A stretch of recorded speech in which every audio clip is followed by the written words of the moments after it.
Welcome to Murfreesboro Storytellers. This month we are originating from the front porch of Oakland's mansion.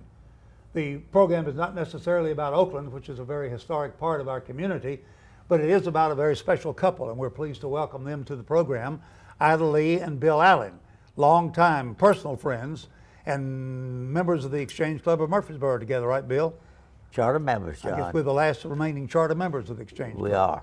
1951. They have a birthday celebration. This coming Tuesday night. That's right, absolutely. Yeah. But more specifically, we're talking about 1944, I guess. Yeah, and in particular, D-Day, June the 6th, 1944. Yes. Prior to D-Day, Bill, what were you doing prior to going into the Navy? Well, I was still in high school. Okay. I went straight into, finished high school the 18th of May, which was my birthday. About, the 1st of August, I left going into the Navy. Okay. So and I didn't have much time in between. Yeah, quickly entered into the service. Right. How long were you in the Navy? Like just about 2 months to be in 3 years. Okay. I went in 1st of August of 43 and got out in May of 46. Okay. Was Idalee a part of your family at that time? You weren't No, married I didn't yet, know she existed at that time. Okay, but you found out later, and been a wonderful family. Bill, where did you go for your training? I took boot camp at Bainbridge, Maryland. Okay. Up the other side of Baltimore. In fact, almost in Delaware. Hot as all get out. I can imagine. But still, boot camp wasn't too rough for me, John. I had played basketball, baseball, a little football, but mother wasn't watching. And the physical part of boot camp, I made all right. Okay. No problem. But I think the one thing that sticks out in my mind that I did learn was responsibility. Mother wasn't there to take care of my clothes or make my bunk for me. I had to do that. And the Navy had a way of teaching you responsibility. I remember the Army had the same way of doing things. But I think that was the most important thing I learned from boot camp. Where did you go from boot camp? Well, I was lucky to get a school out of boot camp, a hospital corps school. Okay. Which was there at Bainbridge also. Same place. That was about a 6 to 7 week course. We took first aid, minor surgery, anatomy, medications, hospital procedures, and maybe another course. I think it was either 6 or 7 courses we took, and sort of broke us in on, most of us knew absolutely nothing about that type of life, but it gave us a background. Mm-hmm. And at the time that we finished, then I went to the Naval Hospital down in Millington, just outside of Memphis, right, and worked down there for, 2.5, maybe 3 months, and then shipped out to Lido Beach, New York. Okay. Long Island. And then when did you actually go overseas? From there. Okay. As soon as the ship came in, that was the gathering point for, I don't know how many thousand medics that went to England. But as LSTs were completed, then another team would be assigned to that. The LST I was on was made at Jeffersonville, Indiana, okay, just across the river from Louisville. Right. And it was built sometime in the fall, October, November, December, and was picked up and brought around down to Mississippi, around Florida, into Bayonne, New Jersey, where we went aboard. It was a new ship, clean, which I was mighty glad of, but LST had no luxuries to it whatsoever. Sure, right. Had no recreational facilities. It had no chapel, no chaplain. It just had what you had to have every day. How many people would the LST hold? The normal complement was about 125. Okay. But when you added the extra team of medics, 20 of us, it made about 145. I meant to ask you earlier, did anyone from this community go into the Navy same time you did? Ed Phillips, which later owned Roselawn Cemetery, right, was a film director in Nashville, but was went in through the draft board here. While we was in boot camp, we got to know each other and became very, very close friends and remained very close until he had died in 1990. And even worked together in later years, didn't you, at the funeral We home? worked together. I was with the VA at Nashville for about 3 years, I believe it was. They had what they call a RIF, R-I-F, All right. reduction in force. I understand. And I was caught in that. So I came back that night and was at the funeral home there, loafing with Ed, and went on a death call with Mr. Woodford. Told him what happened, and he asked me, he said, well, what are you going to do? I said, I don't know, I'll find something. Well, he said, you out here most of the time, said, I can use you if you want to come to work. Well, I said, when you want me to start? He said, that's up to you. So I left the VA at 4:30 on Friday afternoon and went to work at 6 o'clock out there Saturday night. Out of the job about an hour and a half. Yeah, very good, excellent, okay. All right, we're back to the LST now that has been manufactured in the United States, ready to go overseas, I guess.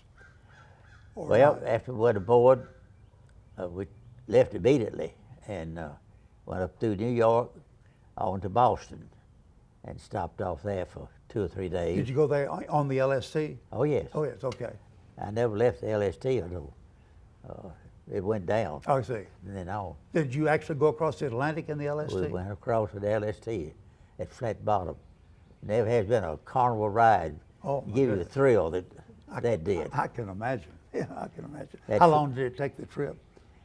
For the It trip? took us about 4 weeks across the North Atlantic. I was sick every foot of the way. I can imagine. And that was what, January, February? That was we left in March, March, okay. about March the 20th, I guess, 18th or 20th, and landed in Plymouth, England about April 15th, 1944. Okay. All right. What did you do from April till June the 6th? Well, we went to chemical warfare school for 2 weeks. Didn't know whether the Germans were going to use gas or not. Sure. So they prepared us for that. Rest of the time we came back. We made a lot of our dressings, particularly for burns. Stocked the first aid cabinets. Really just got ready for hospital work. Okay. And Did you know about the invasion of Well, Normandy or at Normandy? At we that knew time? that pretty well that something. Okay. We didn't know all the details Sure. or the dates, but we knew that they had sent too many medics in there and too many ships that something was Something fixing big to was about to happen. take place. Okay. Yeah. All right. So when did you know what you were about to do? Well, we loaded up, I guess, 2 or 3 times with the Army personnel. We'd go out into the channel and spend a little time out there and then come back and unload. Mm-hmm. They were practicing how to load and how to place the personnel and the equipment on the decks. Of course, LST had 2 decks, a tank deck and a top deck. Okay. And you'd open the bow doors, let the ramp down, drive in. Okay. Now the LST I was on had an elevator, and it would take you up to the top deck and then get off. Okay. Now some of the LSTs had a ramp, and you could drive up. That was about the only difference in them. Did you have vehicles on your LST? We had tanks, half tracks, jeeps, all kinds of equipment. Okay.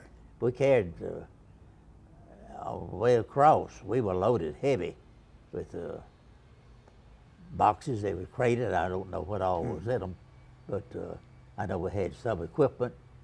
We were loaded heavy.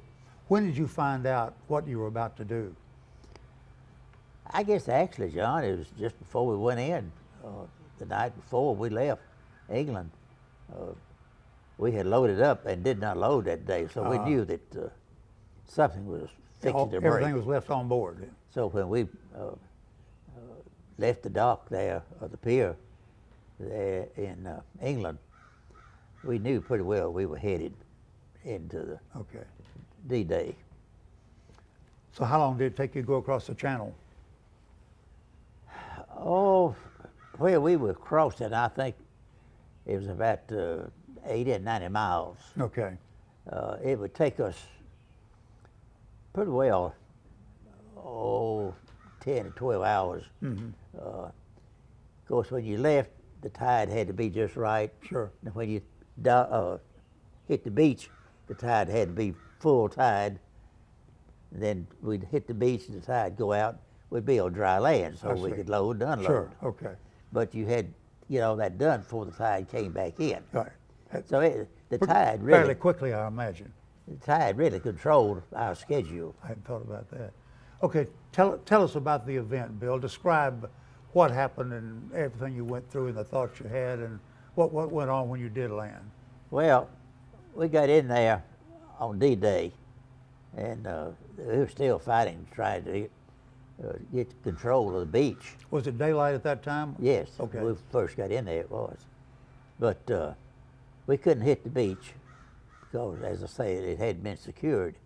So we had to anchor out 3 or 4 feet of water Okay. and started unloading.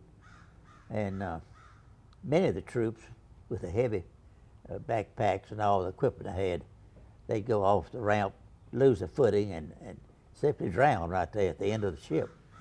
Others would get off and get to the beach, wouldn't get just a few steps or they'd be killed. Yeah. It was a horrible situation to Must be have in. been. And you were still on the ship at that time? Still on the ship. We got unloaded, and sometime during the night, I don't know, 9, 10 o'clock maybe, they started bringing casualties to us. And we loaded casualties all night long. Sometime early the next morning, we got loaded somewhere between 175 and 200 casualties that we could handle. We headed back into England.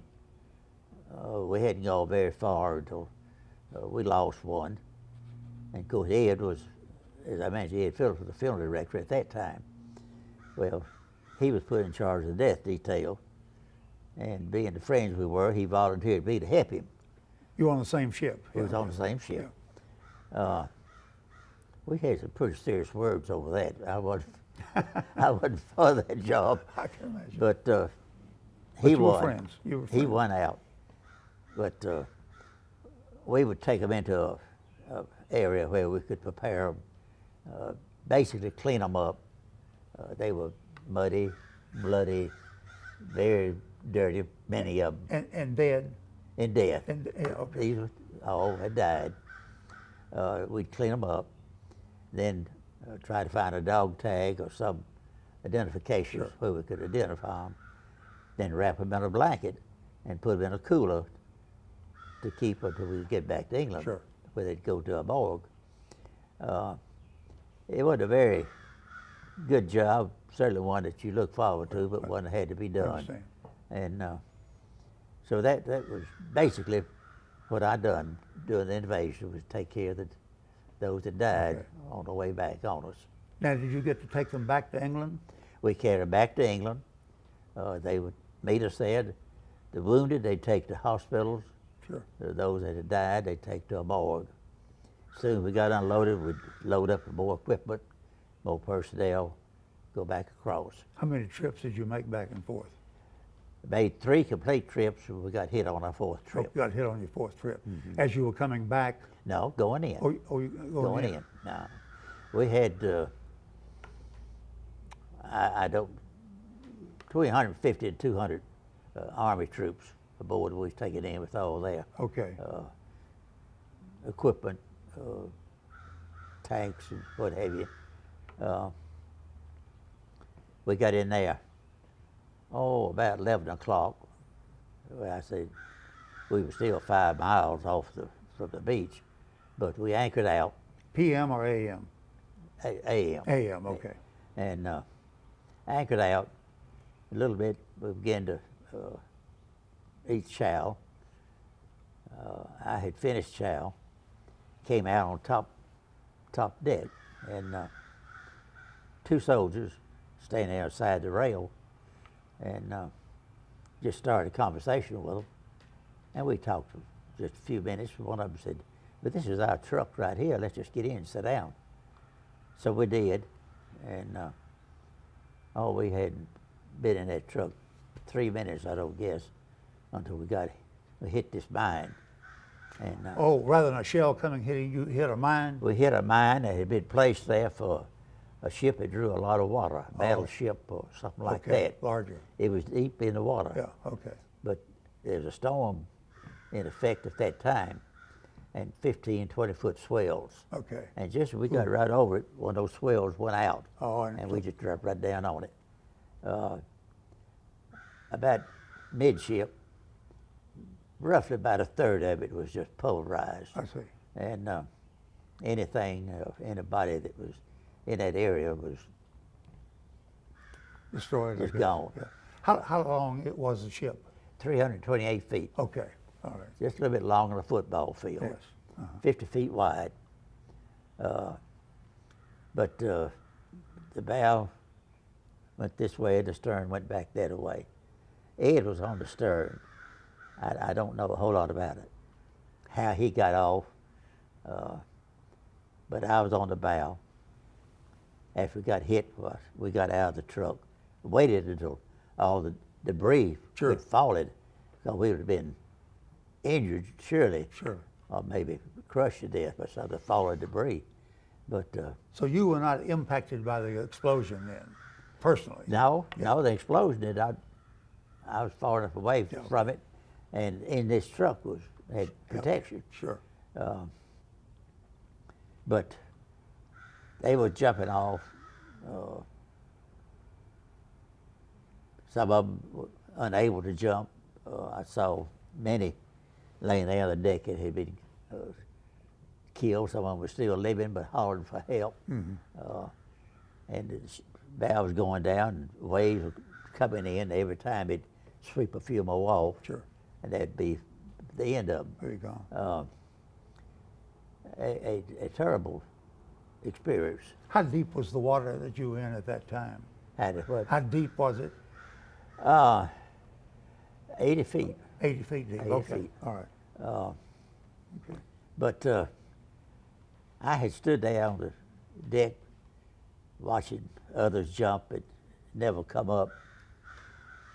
They had on life belts, but we had this cartridge type, not the Bay West. Okay. And it was sort of about so wide, you're supposed to put it sort of under your shoulder, so your head would come up, and the heavy part of your body would go down. Well, they were very uncomfortable up there.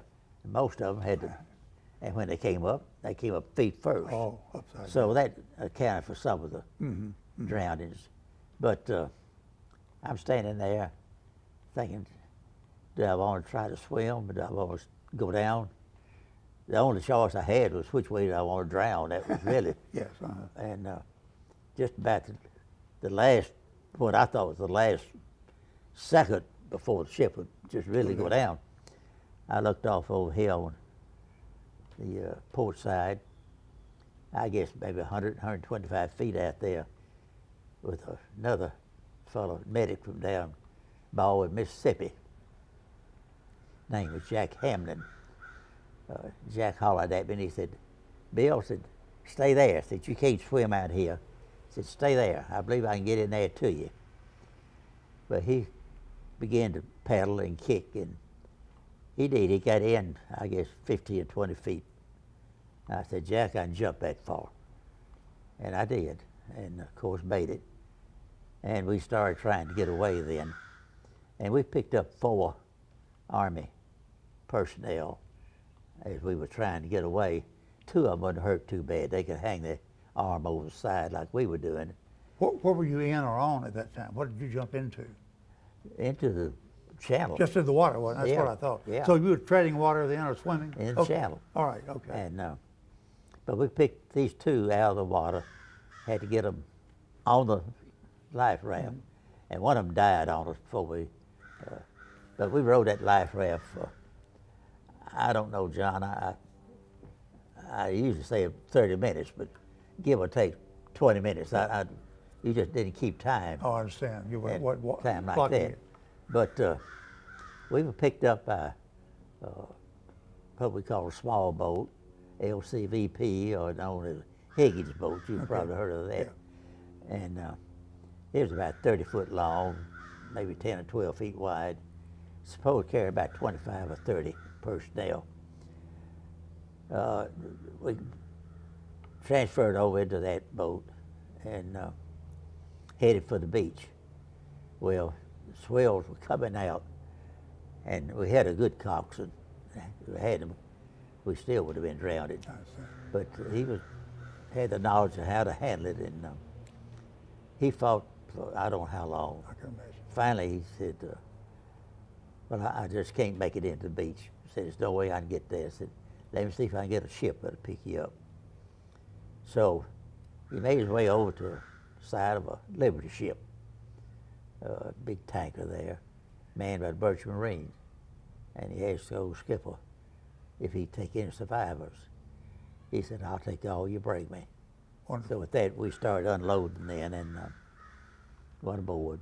And that got you to the beach then, or to the? Pardon? That got you to land or to the beach.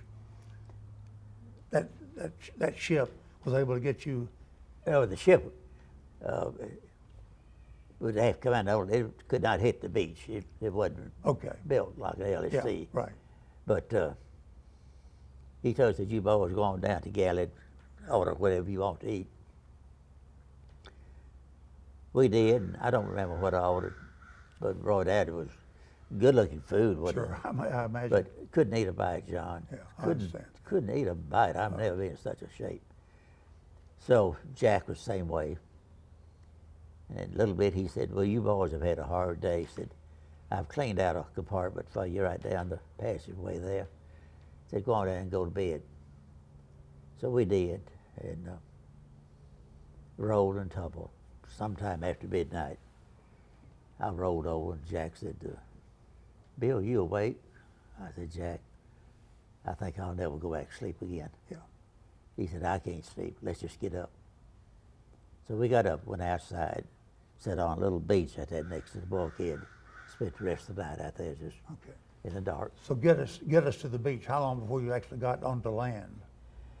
I didn't get back on land until I got back to England. Oh, is that right? Okay, you stayed on the ship then. I stayed on that ship until they picked us up and went back into England. All right.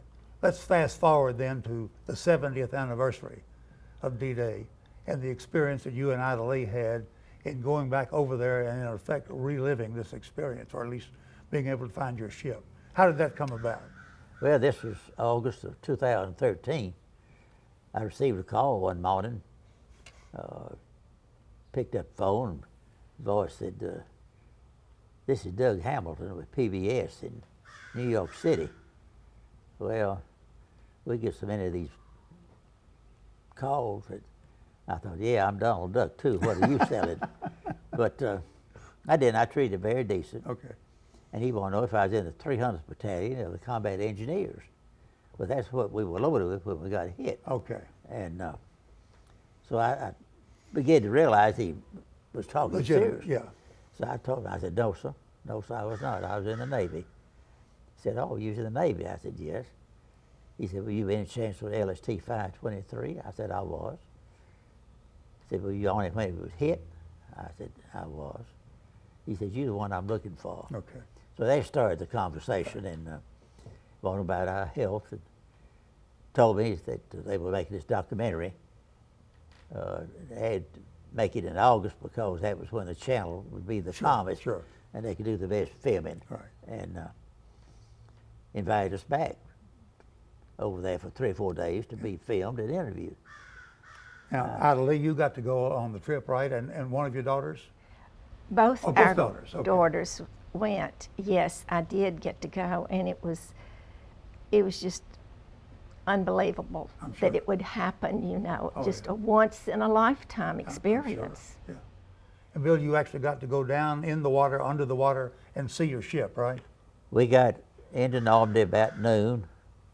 Spent that afternoon at the American Cemetery. Okay. Then next went into Cherbourg and spent the night. The next morning, went across and caught a ship. Rode down the English Channel, I guess 2.5 hours maybe. Went by Utah Beach. Okay. And came to a stop. And we had some cookies and I don't know, a few other things to eat. And they told us, said, now we're right on top of what's left of your ship. Would you like to go down to see it? I said, sure. So that was when they said, well, we got a little submarine here on the back of the ship, a 3-man submarine. Said, you go down if you want to. I said, well, yeah, let's go. So the pilot and his assistant and myself got in the submarine. It was 6-7 feet at the widest or longest, sort of egg-shaped. Sure. And but it was tight inside. Oh my goodness, it was tight. I had a little shelf about this wide, about 4 foot long. I had to lay on. About this far from me. On the other side was his assistant. Mm-hmm. Well, the pilot sat back between us with his legs between us. I see. At one point, I moved my leg. The pilot said, "Oh, you can't do that. I can't see." So that was Tight quarters. how tight it was in there. Yeah. But they lifted us over the side of the ship, cut the cables loose, and we began to submerge. The divers, deep sea divers, went down with lights on it to give light where Sure. we could see. Mm-hmm. We went to the bottom of the English Channel, 80 feet of water. Began to circle around and over. There was the bow, sort of not dug in like that, and but tanks were still chained to the deck. 2 of them had fallen off, one on each side. I don't know whether the chains had weakened over that period of time Yeah. or got damaged from the blast. But anyway, 2 of them had fallen off. The track had come off one of the tanks. One of our bow doors had fallen off. Of course, it was covered in seaweed and I'm sure, algae. yeah. You couldn't see the number on it. But I saw enough that I remember. There it was. There was no doubt in my mind what it was, our ship. So 69 years at that time to be shown in 2014, 70th anniversary. In our short time remaining, what's your thought of having to get to go back over there and Well, see where you'd been? I debated for a long time, John. It was tough to say where I wanted to go or not. I'm sure. She had begged me to go for our 50th anniversary. I didn't want to. And our 60th, I didn't want to. I didn't know how I could take it emotionally. Oh, I could imagine. But we went. I'm awful glad that we did. Andy Sherrill was the name of the assistant. Fine young man. He talked to me the whole time we was down there. I thought we'd been down 30 minutes at the most. We came up, we'd been down an hour and 15 My minutes. goodness, yeah, I can imagine. But great experience, one that I never thought I'd I'm sure. receive. Good, wonderful. We were out on the channel 2 days, and Oh, were that you? was really interesting. Oh, I can I imagine. mean, really interesting. Well, folks, a real American hero just turned 91, as a matter of fact, with a recent birthday. A hero of the Normandy landing and World War II. Bill Allen and his wonderful wife, Idalee, recounting that memorable experience. John, let me correct you. You used the word hero. I don't accept that. I'm a survivor. All right, okay. Well, as far as I'm concerned, it's hero and survivor. But thank you, Bill. Thank you, Idalee, for joining us for Murfreesboro Storytellers.